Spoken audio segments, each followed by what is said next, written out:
अस्सलाम वालेकुम जी, लंदन से गुड आफ्टरनून। कैसे हैं आप? खैरियत से हैं? जहाँ जहाँ भी रहें, अल्लाह ताला आपको अपनी हिफ्ज़-ओ-मान में शाद और आबाद रखे। तो बात करते हैं सबसे पहले जस्टिस काज़ी फ़ाइज़ ईसा और चीफ जस्टिस उमर अता बंदयाल का बाहमी प्यार, मोहब्बत और हँसते-खेलते हुए पौधा लगाना। उसके साथ एक जस्टिस काज़ी फ़ाइज़ ईसा का लिखा हुआ लेटर कि उस लेटर में उन्होंने बताया है कि वो वीडियो जो वायरल हुई जिसमें वो उमर अता बंदयाल से हाथ नहीं मिला रहे, उसकी उन्होंने वज़ाहत की है कि नहीं, वो पहले मिल चुके थे और उनके ताल्लुकात बहुत अच्छे हैं और जज एक हैं, इस परचम के साए तले हम एक हैं, वगैरह-वगैरह। इस पे बात करते हैं और बात करते हैं मीडिया मालकान को बुला के जो हिदायत जारी की गई है मिलिट्री एस्टेब्लिशमेंट की जानिब से, इमरान खान के नाम लेने पर पाबंदी और जज़्बात जो पहुँचाए गए हैं, इस पर कुछ बात करते हैं।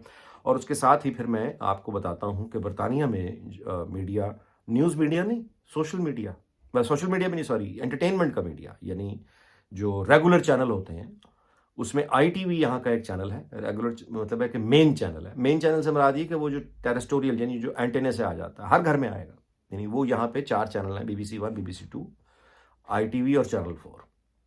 तो आईटीवी जो है उसका मॉर्निंग शो, एक प्रेज़ेंटर है फिलिप्स स्कॉफील्ड, 20 साल दिस मॉर्निंग के नाम से उसने शो किया।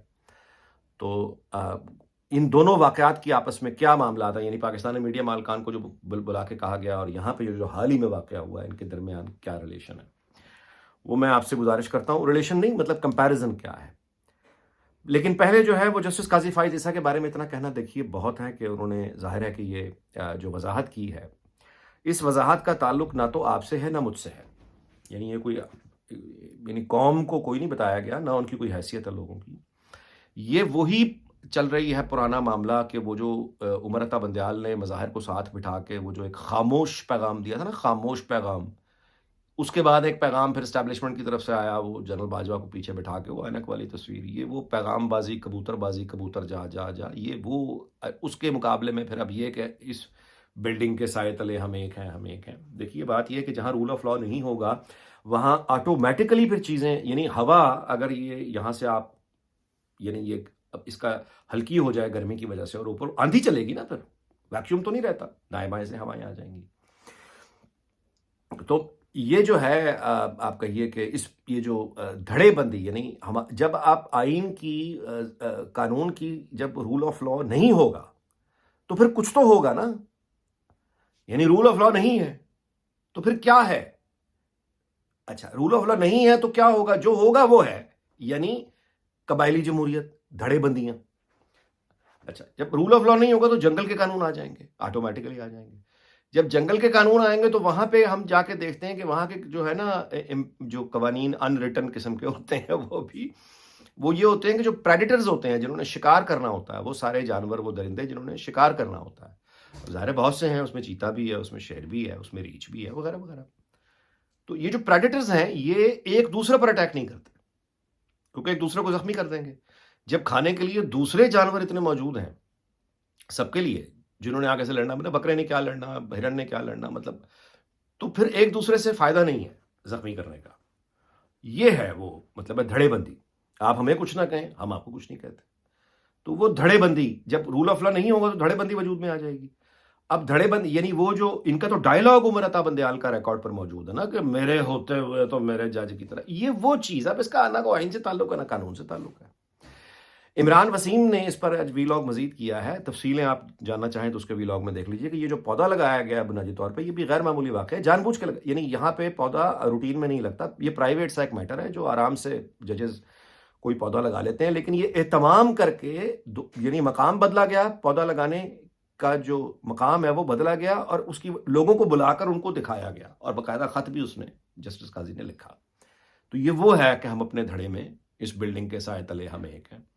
अच्छा, अब इसका होना क्या है आगे जाके? वेल, पहली बात ये जान लीजिए कि पाकिस्तान की जुडिशरी और मिलिट्री एस्टेब्लिशमेंट के जो याराने हैं और ताल्लुक है, वो बहुत पुराना है, अयूब खान के ज़माने से चल रहा है। इसके बीच में कभी-कभी कोई हल्का-सा अपसेट आता है, कोई एक आदमी आता है इस तरह का जिसको इर्रेलेवेंट कर दिया जाता है, या वो पीसीओ पे हल्फ उठाता है, या वो रिटायर, मतलब इर्रेलेवेंट हो जाता है। ये पार्टनरशिप बड़ी पुरानी है, ये डिस्टर्ब हुई हुई है इस वक़्त, ये रीएडजस्टमेंट माँग रही है और वो रीएडजस्ट अब इसको होना है।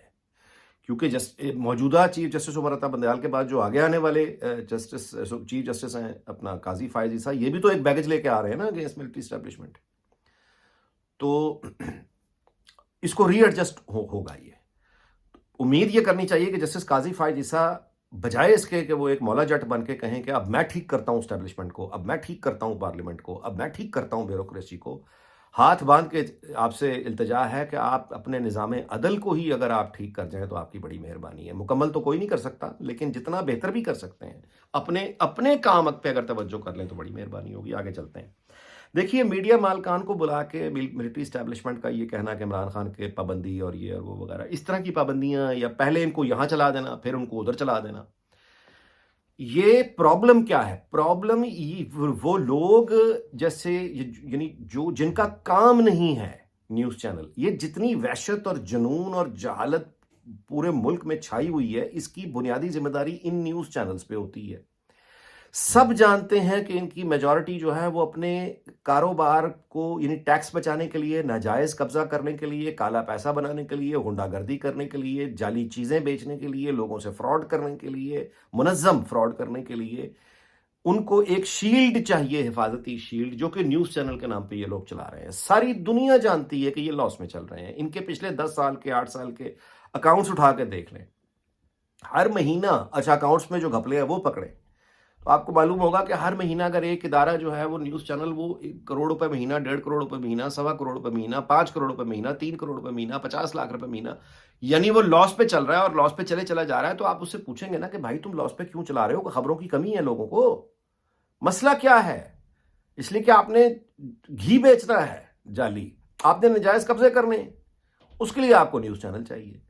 तो इन लोगों को यानी समझ से बाहर आके बुलाकर, ये तो आपने यूं किया ना कि एक फसाद है, सांप है, उसको आपने वक्ती तौर पर कच्चा पंचर लगा के भेज दिया, तो वो कच्चा पंचर के साथ चले गए, ये पंचर फिर दोबारा पंचर हो जाएगा। इनको कोई भी अपने कारोबारी मफाद के लिए कोई भी कुछ कहेगा, ये किसी यानी बर्बादी, ये झूठे प्रोपेगेंडे की फैक्ट्रियां हैं। इनका वजूद किसी भी तरह बेहतर नहीं हो सकता।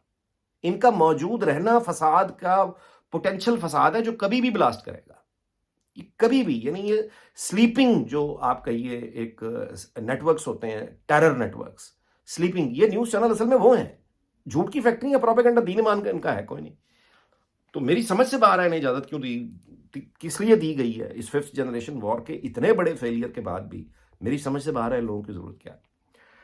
और अब आप आइए कि ये जो इदारे, वो अदलिया का हो, वो पार्लियामेंट हो, वो सिविल ब्यूरोक्रेसी हो, या वो मिलिट्री ब्यूरोक्रेसी हो, या वो मीडिया हो, ये सारे जो निकल रहे हैं इदारे, ये कहां से आ रहे हैं मेरे भाई? ये कोई भारत, अफगानिस्तान, ईरान से तो नहीं आ रहे हैं।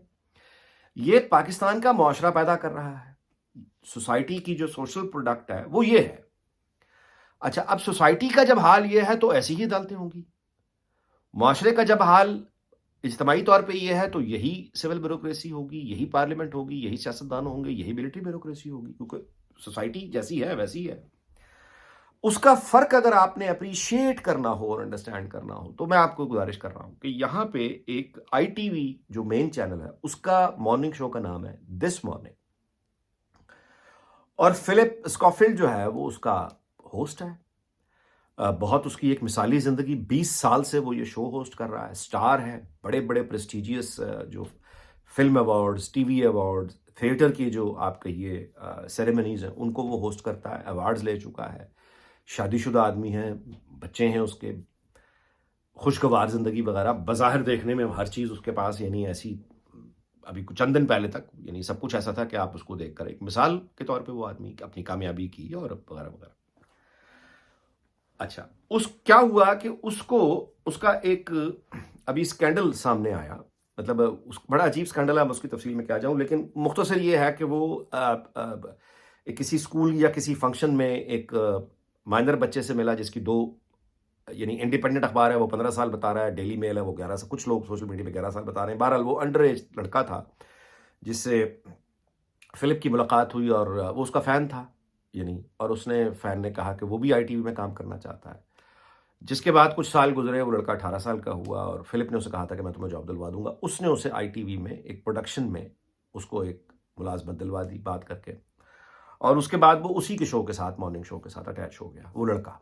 अब वो 18 साल से ऊपर हो चुका था, और उसके बाद वक्त गुजरा और लोगों ने कुछ अजीब सा कुछ यानी मैं उनको फ़ील करना शुरू हुआ कि इन दोनों के ताल्लुकात जो है वो कुछ गैर मामूली नौइयत के हैं। मिसाल के तौर पे फ़िलिप स्कॉफ़ील्ड को एक अवार्ड मिल रहा था और उस पर जो वो लड़का था जो देख रहा था कि उसको अवार्ड मिला, उसने बाकी अपने कॉलीग्स के सामने अपनी एक अजीबो-गरीब तरह के इश्क और मोहब्बत का कोई इज़हार किया जिससे वो स्टन हो गए, मतलब ज़ाहिर है आईटीवी वाले, और वहाँ से फिर उन्होंने एक इन्वेस्टिगेशन शुरू की कि इन दोनों के माबैन असल में है क्या, मामला क्या चल रहा है।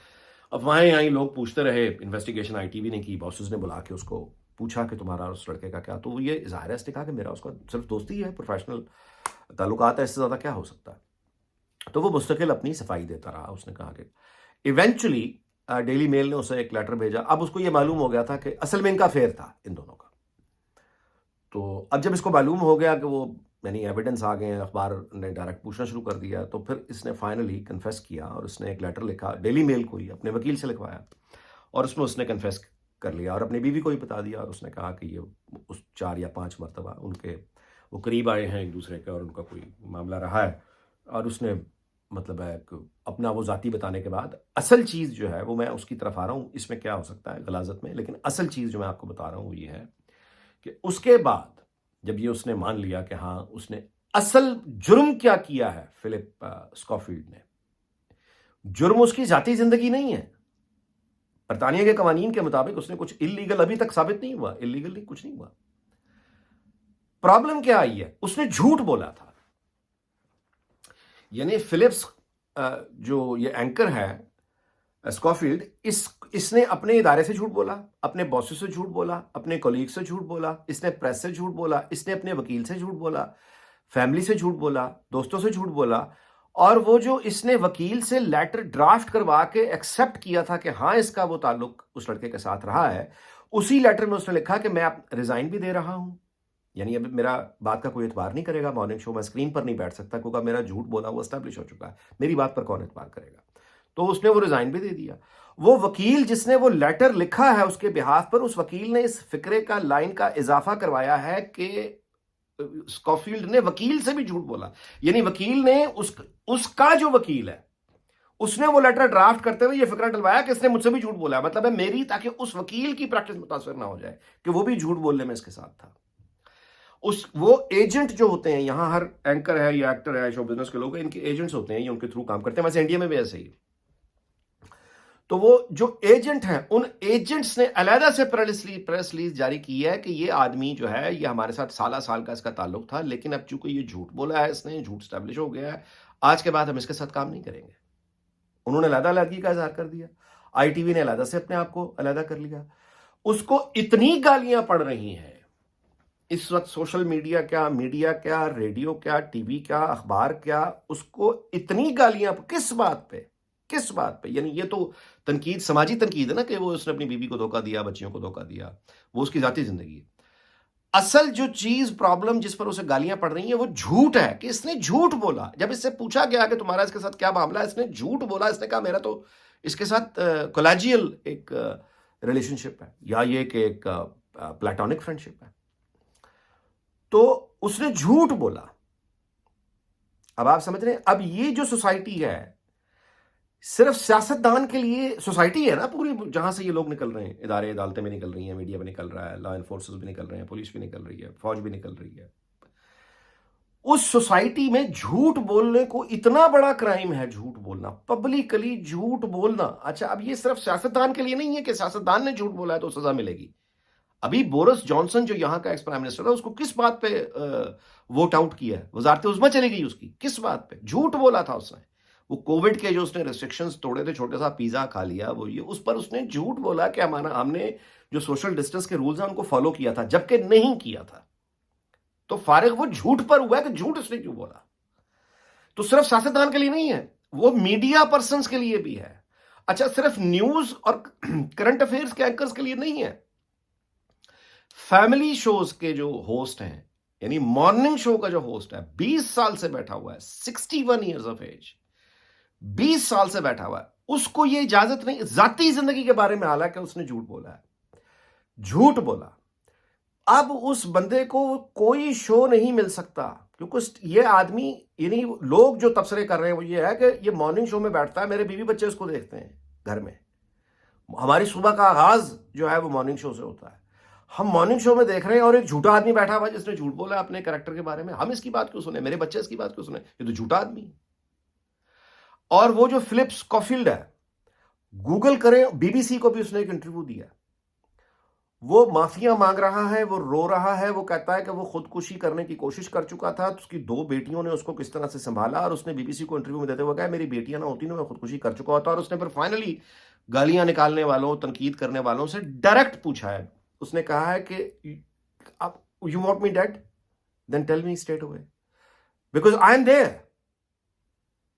मतलब है वो यहां तक वो कहता है कि मैं मतलब है कि अब मैं खुदकुशी पे आ चुका हूं, तो मुझे वाकई मारना चाहते हो, मुझे माफ कर दो। मैंने जिंदगी का सबसे बड़ा ब्लंडर किया, मैंने बीवी को धोखा दिया, मैंने बच्चों को धोखा दिया, मैंने आईटीवी को धोखा दिया, मैंने अपने व्यूअर्स को धोखा दिया, मैंने सबको मैं इससे ज्यादा बुरी मतलब है गिल्ट मेरे साथ हो नहीं सकता। रिमोर्स, पछतावा, मतलब उसका रो रो के उस आदमी का बुरा हाल है। और उस यानी वाकई प्रॉब्लम है, खुदकुशी ना कर ले। किस बात पर? झूठ बोला, झूठ पकड़ा गया, झूठ, क्या आपने झूठ बोला है। ये होती है सोसाइटी मेरे भाई, इसको कहते हैं यानी वैल्यूज। अच्छा, अब हमारा जहन क्या करेगा? जी बेहया, देखो ना जी 61 साल का बंदा आते वो 20 खाए हाय, तो बताओ बताओ कितनी बुरी बात है, कितनी बुरी बात है। अपने यहाँ मदरसों में जो हो रहा है उसके ऊपर आंखें बंद, बच्चों की जो लाशें मिल रही हैं कूड़े के ढेर पे आंखें बंद, वीडियोस रिकॉर्ड, वो जो बच्चे का यानी ज्यादती करने वाला वो ना सिर्फ रिहा होता है बल्कि गले में हाथ डाल के तस्वीरें खिंचवाता है।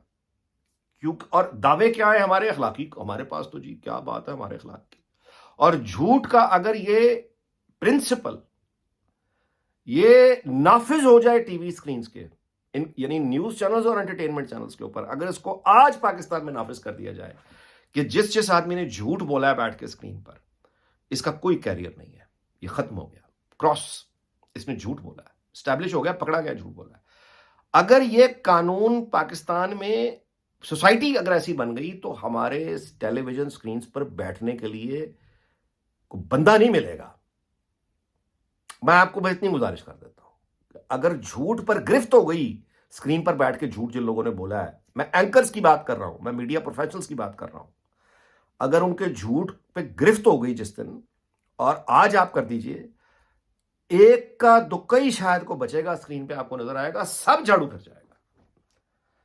तो हमारे यहां झूठ का बोलबाला, झूठे का बोलबाला, मुनाफकत का बोलबाला, कबायली निजाम, कबायली जमहूरियत, कबायली media, it is as simple as that. ये हमारा खोखलापन है, ये इनकी मजबूती है, और इसीलिए ये अपनी गलतियों के बाद फिर भी संभल लेते हैं। आई एम सॉरी, व्लॉग लंबा हो गया। इस दुआ के साथ कि अल्लाह ताला पाकिस्तान, उसके तमाम हमसायों, दुनिया भर को शाद और आबाद रखे। आपसे इजाजत चाहता हूँ, अगले व्लॉग में मुलाकात होगी। अपना बहुत ख्याल रखिएगा। अल्लाह हाफिज।